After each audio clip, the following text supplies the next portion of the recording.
Là, l'objectif aujourd'hui, on va pas vous dire les résumés exacts. Non. On va vous donner l'eau à la bouche. L'eau à la bouche. L'envie. L'envie d'avoir envie.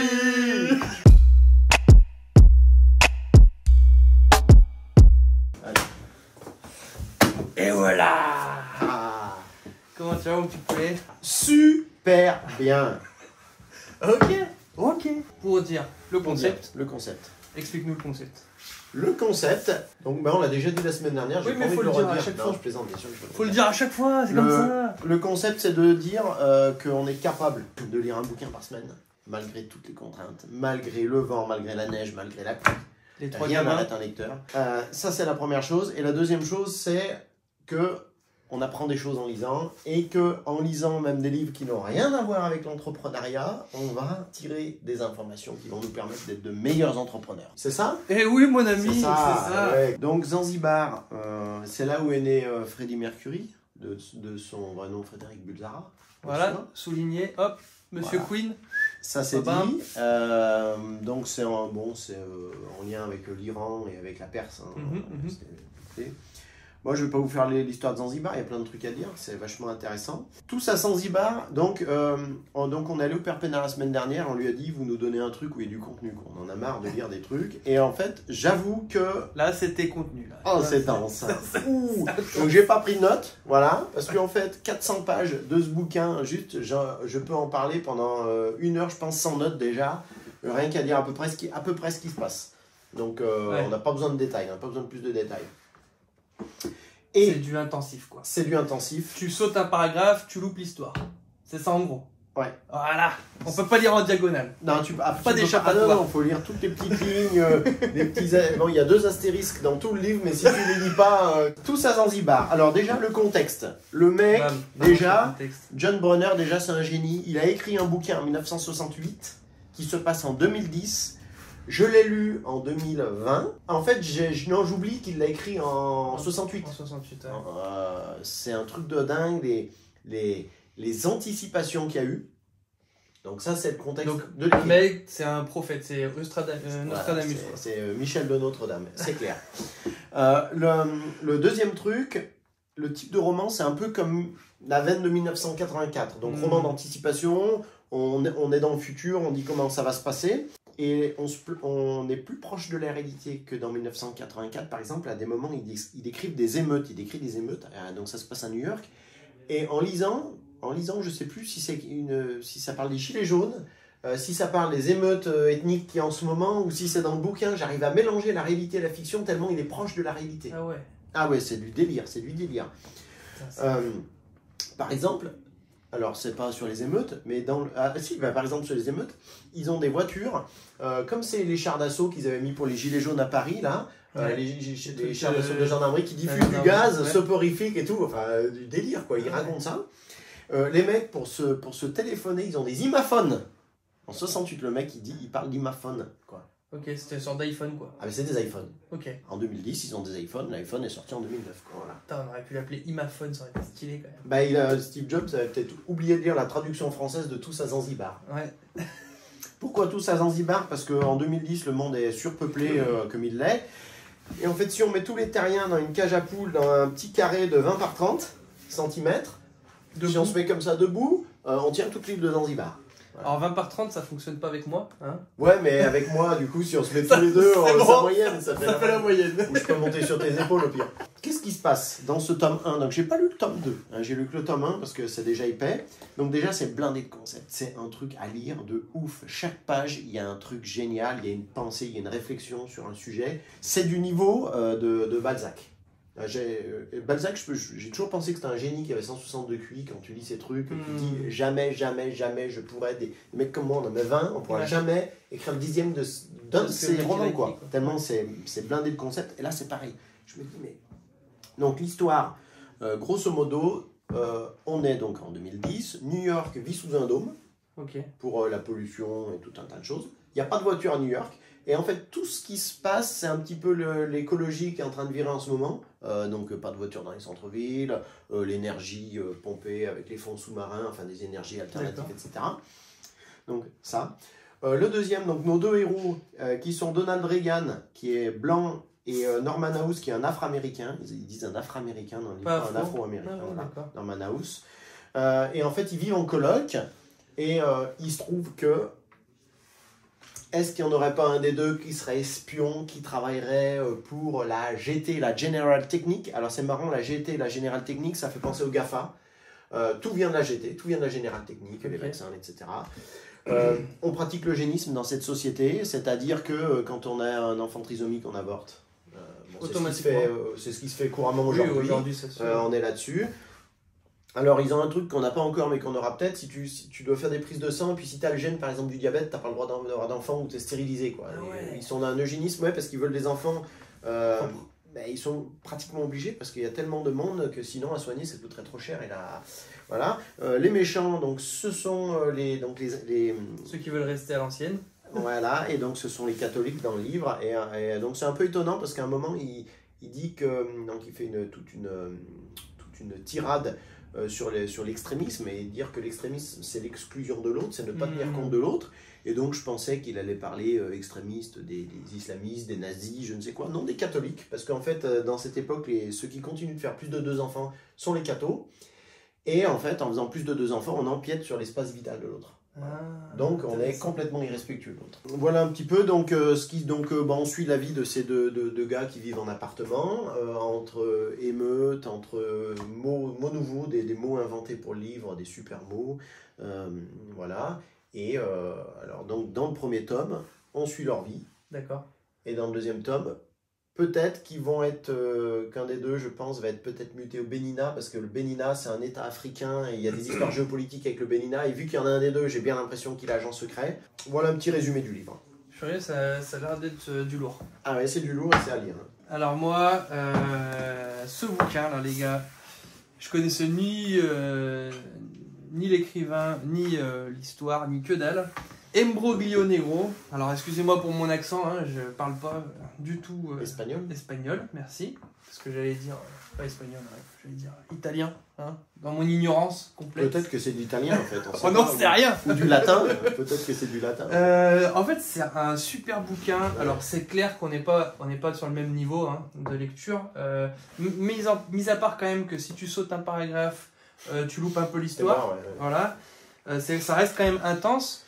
Je dirais pas qu'il y a un concept à sortir par page, mais par contre, c'est de la régalade. Pour te dire, j'ai l'impression d'être un dimanche après-midi à regarder L'Arme Fatale 4 avec mon père. Voilà. Carrément. Ouais, mais pas L'Arme Fatale 4 dans le sens, mais beaucoup plus intense, quoi.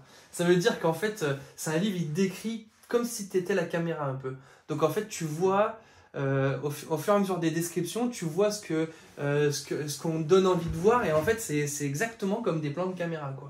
Donc il y a des moments épiques, il y a un chapitre entier sur une course-poursuite énorme avec un motard et tout, il y a un camion, ça explose, le machin, ça le coupe en deux, enfin bref, et puis bam, il y a le dernier plan qui arrive sur une église et c'est marqué la mort arrivera plus tôt que prévu en grand comme ça, enfin bref. C'est épique. Et en fait, on suit deux flics de Harlem, noirs, qui, donc un s'appelle, qu'on surnomme Ed Cercueil et l'autre Fossoyeur. Ed Cercueil ? Ouais, Ed Cercueil. En fait, c'est parce que c'est des violents. Ah, mais Ed, ED ? ED. Ah ouais. Edward. Ouais, d'accord, ok. Et en fait, c'est des violents. Ouais, c'est comme les noms des catcheurs, c'est voilà. Un peu comme ça. Et c'est là où tu te dis, ça ressemble un peu à l'Arme Fatale 4. Les mecs, ils débarquent, ils allument, ils demandent. Le premier, en fait, ils essayent de résoudre un problème, c'est que il y a un noir, mais qui est très dans la politique, qui est vraiment haut level, quand on est dans les années 60. Donc c'est un peu complexe. Bref. Et du coup, ce gars se fait défoncer à la sortie de son bureau. Il s'avère qu'en dessous de son bureau, il y a un bar gay. Dedans, il y a des gars qui sont sortis pour faire la fête dans la rue. Ils voient toute la scène. Ils se font embrigader par les flics. Les flics rentrent dans ce bar. Ils défoncent tout le monde pour avoir des... Enfin bref, c'est des trucs rocambolesques. Ça envoie du lourd. Il y a eu vraiment des moments où je me suis marré. Faut pas prendre tout au premier degré, c'est sûr, parce que là-dedans, je peux te dire qu'il y a du lourd. Je sais pas, il y a quelque chose de beau. Je sais pas, j'ai un peu retrouvé cette insouciance t'as l'impression que le gars qui écrit, Chester Hill, je connais pas du tout ce mec, mais t'as l'impression qu'il écrit comme ça lui vient, il te fait partager, il y a pas d'a priori, il y a pas de frein au langage, tu vois, comme aujourd'hui. Du coup, c'est assez drôle, il dit, ben voilà, il y a un flic blanc, un flic noir, ils sont ensemble, bam, ils rentrent dans le truc, enfin, en fait, tu comprends tout de suite ce côté interracial qui est un peu complexe à Harlem. On parle pas en périphrase. Et on parle pas en périphrase, l'homme de couleur, tout ça, en fait, on comprendrait pas, ça prendrait un temps énorme, et du coup, bah là, il est, bam, et puis en fait, c'est vraiment pour montrer le choc culturel entre les blancs et les noirs à Harlem, montrer aussi l'ambiance du truc, c'est super intéressant, en fait, en vrai, tu rentres, tu t'imbibes complètement dans la culture de Harlem de cette époque. C'est l'hiver, tu sens les pneus qui craquent sous la neige, enfin il y a quelque chose quoi. Tout commence avec un gars qui vole un pneu sur une vieille Cadillac. Et il est là en train de foutre le cric et tout, il va pour démonter le pneu. D'un seul coup, il voit une petite mamie qui essaye de traverser la route. Bam, elle se fait défoncer par une voiture. Et bon, elle se relève, alors ça a pas dû taper. Défonce la bagnole en fait. Non, ça a pas dû... Elle bouge pas. Non, mais ça a pas dû taper si fort. Mais en fait, ça veut dire que c'est pas vraiment une vieille, tu vois. Enfin bref, ça, vous allez le lire, j'espère que vous allez le lire ce bouquin. Et du coup, il y a une autre voiture qui les suit. Et là, bam, la vieille, elle se fait défoncer plus fort, tu vois. L'expression, c'est je la vis voler telle une chauve-souris remplie de sang humain. C'est un truc. Et en fait, les bras et les jambes tendues comme ça. En fait, tu vois toute l'image, quoi. Mais elle s'encasse.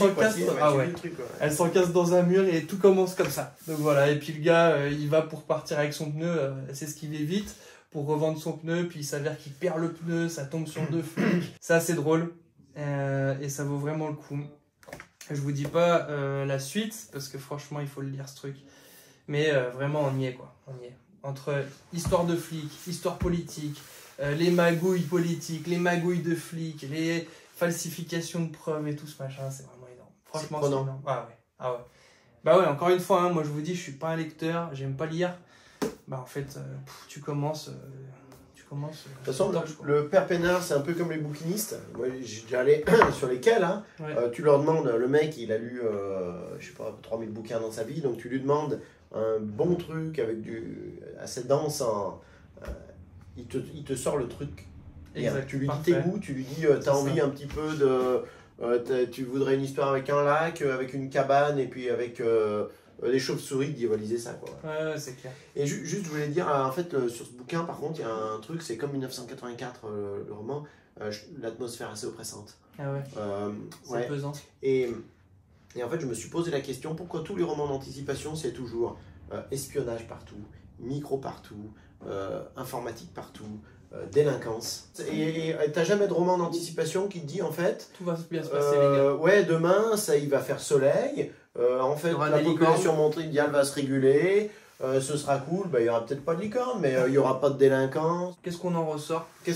Là, moi j'ai fait une photo d'un passage, parce qu'en fait, ce passage, il est en rapport avec notre émission, au sens global du terme. Soudain, il comprit. 3 heures de lecture, 5 jours par semaine, sans compter les vacances, le tout pendant 10 ans, avait accumulé dans sa mémoire toute l'information nécessaire pour imaginer le plan tel qu'il devait se dérouler. Alors, l'histoire est super complexe, c'est avec l'histoire de... En amont, c'est l'histoire du Bénina, ils doivent réfléchir à un plan, et en fait, le mec, il s'aperçoit que, grâce à ses lectures, il peut imaginer le plan parce qu'il a plein d'infos dans la tête, il a juste à les agencer, et il a tous les concepts qui sont déjà là parce qu'il les a lus, et son plan va peut-être fonctionner. Et en tout cas, il va pouvoir monter un plan grâce à ses connaissances. Il n'est pas obligé de tout réinventer. Voilà. Donc lisons. Il faut vraiment qu'on lise. Hein. C'est vrai, il n'y a pas de secret. Ça développe tout. Hein. Ça développe tout. Ça fait même pousser les cheveux. Ça fait pousser les cheveux. Ça fait pousser les cheveux. Avis aux chauves. Lisez. Moi, qu'est-ce que j'en ressors? Le premier truc, c'est pas quelque chose forcément innovant, mais d'être deux. On voit que ça te sort 2 ans, merde mon pauvre. Et toi, t'as un associé depuis peu. Ouais. C'est pas toi qui vas me dire le contraire. Non, c'est sûr. Ça change la vie. Ouais. Ils se complètent. Et j'ai l'impression qu'ils se connaissent depuis très très longtemps, Ed Cercueil et Fossoyeur. et tu te rends compte qu'il n'y a même plus besoin de parler. Ils parlent même plus vraiment, tu vois. Ils savent qui prend la voiture, qui prend l'autre voiture. À un moment donné, ils éclatent leur voiture. Et finalement, ils récupèrent une autre, puis ça change de conducteur. Ils se parlent même plus, ils savent. Et tu as l'explication de pourquoi ils le font, tu vois. Et en fait, ils le font parce qu'ils se connaissent très très bien. Et j'avoue que des fois, dans mon taf en tant que graphiste, moi je suis en freelance, je suis seul. Et du coup, c'est vrai que je me dis, est-ce que ce serait pas bon que je trouve un associé, tu vois. Il te manque le renouveau en fait, qui est apporté par l'autre. C'est ça. Et il faut quelqu'un. Bon, là, on divague, mais oui, mais on a le droit. On y va, on s'en fout. Mais c'est ça, on fait ce qu'on veut de toute façon, quelque part. Bah oui, enfin, c'est pas vous qui allez. Hein, la tablette ne peut pas nous sauter dessus. Non, ce que je dis, c'est qu'en plus, il faut pas se craindre. Donc il faut pas de pression, hein, donc il faut pas trop d'enjeux financiers, je pense, parce que l'avantage, si tu parles assez librement, quand tu fais un truc, par exemple toi tu fais un logo, le mec il va te dire c'est de la dope, on peut pas envoyer ça, regarde, s'il y a de l'enjeu, si vous craignez, il pourra pas, et en fait il t'apportera pas suffisamment. C'est vrai, il faut une vraie amitié, quoi. Et c'est difficile à maintenir, mais bon, ça se fait, hein, ça existe. Ah, je suis sûr, moi je vois dans ma tête déjà 2-3 personnes qui pourraient faire ce job. Ou alors faut t'associer avec quelqu'un qui te déteste. Ouais. Surtout pas quelqu'un qui t'adore, parce que le mec qui te déteste, il va t'en foutre plein la gueule sur tes logos, donc tu vas te remettre en question. C'est vrai. C'est ou l'un ou l'autre. Comme dirait Jésus, je vomis les tièdes. Je vomis les tièdes. Ah, cette phrase, je fais un carton avec cette phrase. Ah ouais? Ah, je la sors partout. Apocalypse, ouais. 3-14 si je dis pas de bêtises. Je l'ai en anglais. Je connais tes œuvres, je sais que tu n'es ni froid ni bouillant. Puisses-tu être froid ou bouillant? Point d'exclamation. Ainsi, parce que tu es tiède, et que tu n'es ni froid ni bouillant, je te vomirai de ma bouche. Alors c'est ça. Bref, il y a toute une étude de texte à pouvoir faire juste sur un verset, t'imagines. Mais on n'est pas en analyse biblique là. Là on est sur des livres suivants. Laïques. Oh là là, laïque. Est-ce que la laïcité existe vraiment? C'est ça la question. Dieu seul le sait. Bref, entre parenthèses, c'était vraiment bon. Allez au Père Pénard, ceux qui sont sur Lyon là, franchement. Ou sur les quais, les bouquinistes. Ça vaut le coup. Alors, le Père Pénard il est marrant quoi. Le Père Pénard il est marrant, et c'est surtout que c'est ouvert tout le temps quoi. C'est ouvert tout le temps, mais en fait il faut éviter la FNAC, déjà parce que quand tu vas chez un mec qui a des livres d'occasion, bon alors on lit pas le latin, on va pas dire qu'on a 2000 ans de livres, mais on a en langue française accessible, on a 300 ou 400 ans de livres. Ouais. C'est pas rien. Alors que si tu vas en FNAC, alors il y a les vieux bouquins, mais en tête de gondole, ce qu'on va te conseiller, c'est ce qui vient de sortir, et forcément, mathématiquement, il y a moins de bouquins. Donc toi, tu voulais me faire lire quoi alors, pour la semaine prochaine, on n'a pas parce qu'on va il est chez lui le bouquin. Encore. Non, mais c'est parce qu'il y a une raison, il y a toujours une raison. Moi, il faut que je m'enfile le tome 2. Eh oui. Qui est un peu plus court, il fait 398 pages ou 90 pages. Ouais. Voilà. Donc, je ne l'ai pas amené. Et du coup, je t'ai pas amené le livre, mais moi je souhaite, et donc je t'amène demain, promis, juré, que tu lises Cyrano de Bergerac. Cyrano. Et si tu peux, la prendre par cœur, la tirade du nez, offrez-vous un app et tout, c'est génial. Non, si tu peux, ce qui serait bien, c'est de le lire peut-être et de regarder le Cyrano avec Depardieu. Parce que en fait, ou l'inverse, tu regardes le Cyrano avec Depardieu, après tu le lis, tu lis t'as Depardieu dans le livre, c'est génial, tu vois avec ses épaules, quand il tourne, il renverse 3 mecs tellement il est large d'épaule en tournant, il touche même personne avec l'épée, mais juste de bouger, il renverse 3 mecs avec le manteau. Voilà, donc pour toi, Cyrano. Cyrano et toi, tome 2. Tome 2, ouais. Tout ça Zanzibar. Eh oui. Tout ça Zanzibar. Bon, super. Bah écoutez, à la semaine prochaine. Allez, à la semaine prochaine. Restez créatifs. Ouais, et n'oubliez pas, restez créatifs. Et dormez bien. Et dormez bien. Ouais. Et bientôt c'est les vacances. Wouh! Pour les vacances, on s'est prévu un truc, on sait pas, enfin moi je sais à peu près ce que je vais te donner. Ouais, un truc à 1000 pages. 1500. 1500. Attends, j'ai une série là de Asimov, si tu veux, je t'en ferai une aussi. Ouais, mais tu sais que j'aime pas trop la science-fiction. Mais si je suis obligé de le lire, j'essaierai, mais. T'es obligé, hein, moi, ce que je vais te filer, tu verras, ça se lit tout seul. Ok. 1500 pages que tu lis. Eh ben écoutez, on verra bien. Ça fond dans la bouche. Super. Allez, à plus. Ciao.